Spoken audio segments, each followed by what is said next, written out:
مين يقدر يقاوم مسقعة باللحمة المفرومة وهي سخنة وريحتها مالية البيت؟ النهاردة هقول لكم على طريقة سهلة جدا وطعمها هيخليكم تعملوها على طول. يلا بينا نشوف عملناها ازاي.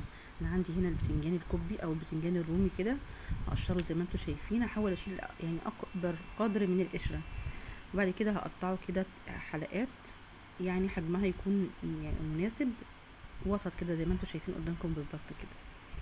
هقطع الكميه بتاعتي كلها، ولو حجم البتنجانه كبيره شويه هقسمها على نصين. عندي هنا كده بوله احط فيها شويه ميه وملح، وهنزل البتنجان اللي انا قطعته كله فيها. الميه والملح دول بينزلوا المراره كلها اللي في البتنجان، وفي نفس الوقت ما يخلوش يشرب زيت معاكي لما تيجي تقليه. والبطاطس برضو هقطعها بنفس الطريقه دي كده، برضو ترانشات كده او حلقات كده، وحجمها برضو وسط كده عشان لما تتحمر تبقى حلوه يعني. والفلفل نفس الكلام، برضو هقطعه زي ما انتم شايفين كده برضو حلقات. وحطيت كمان كام قرن كده فلفل، اللي هو الطويل كده الحامي شوية، برضو هقطعه بنفس الطريقة دي كده. هجهز الخضار بتاعي كله زي ما انتم شايفين كده، هقطعه واجهزه. بعد كده هركنه على جنب. هبتدي بقى اعمل اول حاجة عندي العصاج اللحمة المفرومة. احط كده حبة، معلقة سمنة كبيرة كده على حبة زيت، وبعدين هنزل بحوالي 4 بصلات كده مقطعهم مكعبات صغيرة او فرمهم في الكب كده، فرم يكون خشن شوية. احط لها شوية ملح وفلفل اسود.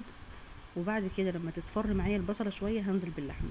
ما تكتريش بهارات للعصاج بتاع اللحمه، يعني هو ملح وفلفل اسود بس، ما تحطيش اي حاجه تانية عشان ما تضيعش الطعم بتاعه. كتر البهارات يعني بيضيع طعم اللحمه. بعد كده هجيب حله عندي كده، احط لها حبه زيت، حته تومه، وقرن فلفل كده قطعته بمكعبات صغيره خالص. لما التومه كده تصفر معايا هنزل عليها بمعلقه هريسه شطه، يا دوبك تصفر بس ما تخليهاش تغمق عشان ما تبقاش ممرره معاكي. هنزل بحوالي كيلو طماطم كده عصرته عصر ناعم قوي في الكبه، وبعدين شويه ملح وفلفل اسود، وهسيبها تغلي براحتها. اول ما بتبدا تغلي معايا بنقلها على ورا واسيبها بقى تسبك براحتها التسبيك. هبتدي بقى اقلي الخضار بتاعي البطاطس. هنا كانت التسبيكه بتاعتي خلاص قربت، هحط لها شويه كمون، شويه كزبره ناشفه، ومكعب مرق، وهسيبها بقى تتسبك. وخلاص كده قلينا كل الحاجه بتاعتنا وجهزناها زي ما انتم شايفين. اجيب الصينيه بتاعتي، في ارضيه الصينيه احط لها كده معلقتين صلصه، ما تحطيش اي ماده دهنيه لان كل حاجتنا مقليه عشان ما تبقاش تقيله. وبعدين هبدا ارص البتنجان زي ما انتم شايفينه كده، هداري كل ارضيه الصينيه بيه.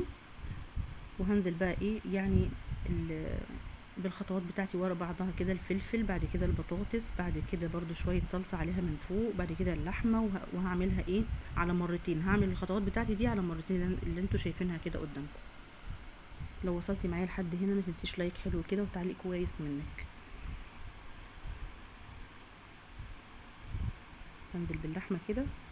عملت الخطوات دي مره تانية برضو، رصيت بتنجان وبطاطس وفلفل ولحمه تاني، واخر حاجه خالص بحط عليها طبقه البتنجان من فوق بغطيها بيها. وبعد كده هحط باقي الصلصه بتاعتي كلها من فوق.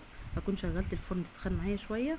هدخل معايا المسقعه يا دوبك بس تمسك نفسها شويه، هطلعها احط لها كده شويه جبنه موتزاريلا من على الوش، تاخد بس لون كده حلو. وكده تبقى خلاص المسقعه بتاعتنا بقت جاهزه. جربوها بالطريقه دي وقولوا لي رايكم ايه. وما تنسوش اللايك والاشتراك في القناه، وتابعوا مطبخ منى محمد، كل وصفه جديده توصلكم ان شاء الله. طعمها خفيف جدا، مش تقيله خالص، وطعم الجبنه معاها مخليها بصراحه مختلفه جدا. جربيها هتعجبك قوي، وبألف هنا.